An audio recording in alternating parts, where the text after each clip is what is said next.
We all love our pets, but maybe sometimes we love them just a little bit too much. While most reptiles are fit and healthy, you may be starting to notice more and more often that some reptiles are looking chubby and overweight.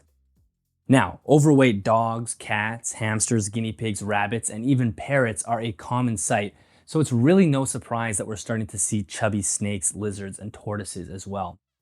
However, this is not good. When a reptile is overweight, it is linked to several other serious health concerns like heart disease, kidney disease, liver disease, arthritis, poor fertility, and of course, reduced lifespan. As responsible reptile keepers, we must get in front of this problem before it becomes out of control. But why are reptiles getting fat in captivity? Well, there's many different reasons. One of the main reasons is probably the fact that one of the only ways to interact with your reptile is through that feeding experience. And sometimes keepers wanting to interact with the reptile that they love so much end up overfeeding because they want to feed and interact and feed and interact. And then you end up with an animal that has too many calories at the end of the day, of course, creating an overweight animal. Another reason might be that the animal that you keep might have a natural downtime, like a brumation period or a hibernation period in the wild. And if we're not giving that in captivity, over the course of the year, that animal may ingest too many calories, which of course ends up leading to an obese animal. Or maybe the foods we're providing in captivity are far more nutritionally dense than we realize, which again is going to lead to too much feeding. Or maybe we just love to pamper our pets. There are many different reasons why an animal or a reptile might get fat in captivity, but luckily there are ways that we can put a stop to this. Here is the top 10 tips for keeping your reptile in tip-top shape. Tip number 1, ask an expert.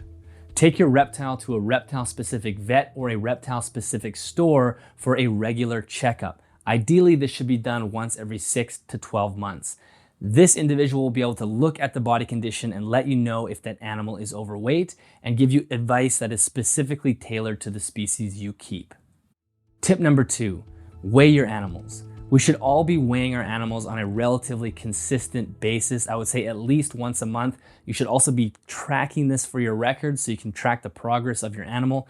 If your animal does seem like it's starting to creep into the overweight category, again, ask your expert and they will let you know what to do if your animal is starting to get on the heavier side. Tip number 3, feed less frequently. Now, if your animal is starting to creep into that overweight category, it is perfectly okay to skip a meal here and there. For example, if you're working with snakes and you feed once a week or once every 2 weeks, don't be afraid to skip a meal. Go an extra week between meals. If you are working with lizards and tortoises, give them a few days off of eating. These animals have very, very slow metabolisms and they're perfectly adapted to going longer periods of time without food. That is not an issue at all. Of course, you don't want to completely stop feeding suddenly and go very, very long periods. That is something that you might want to talk to a vet or an expert about, but skipping a meal here and there, perfectly fine. And of course, that will help curb some of those overweight issues. Tip number 4, feed smaller meals. If your animal is overweight, feeding smaller meals can really go a long way to helping reduce the amount of calories the animal is ingesting. If you're feeding snakes, you can reduce the prey size. If you're feeding lizards, you can feed less insects.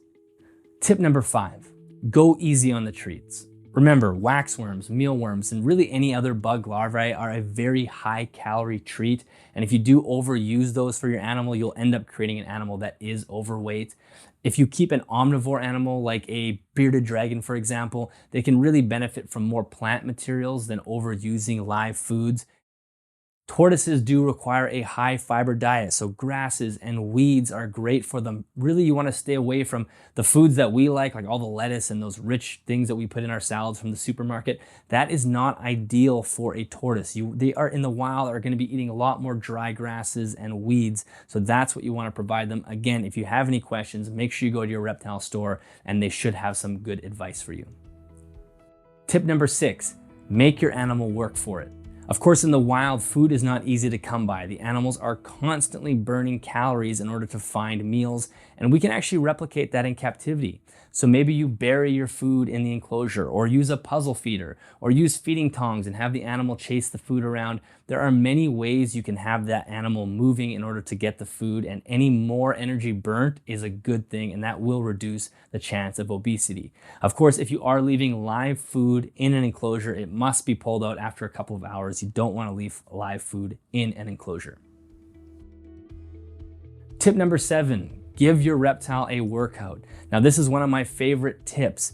This tip has to do with how you've designed your enclosure. You want your animal to be able to exercise within the enclosure. So whether that's ledges or climbing branches or ability to swim or dig, use the animal's natural behaviors from the wild and put those items into your enclosure.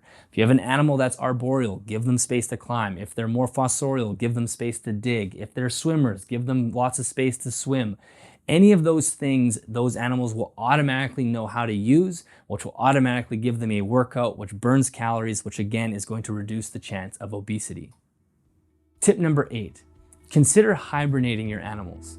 As I already mentioned, there are quite a few reptile species in the wild that go through a slow down period.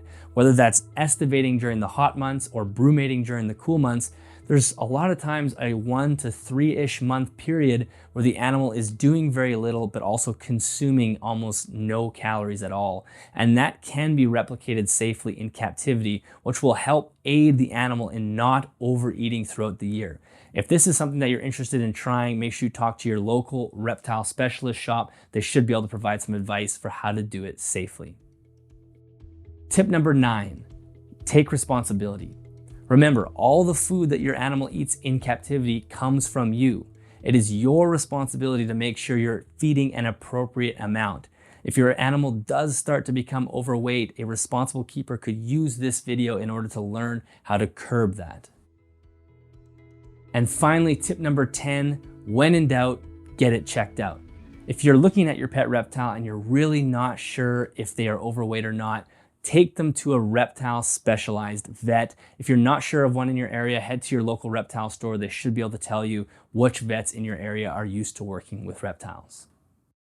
For more information about reptile obesity and how to prevent it, check out our podcast with specialist reptile vet Dr. Tarek Abuzar. I'm Dillon from Animals at Home, and this is Responsible Reptile Keeping. If you love reptiles and care about reptile welfare, why not become a Responsible Reptile Keeping member? For the price of a cup of coffee, you can receive a whole range of membership benefits. To find out more, head on over to responsiblereptilekeeping.org.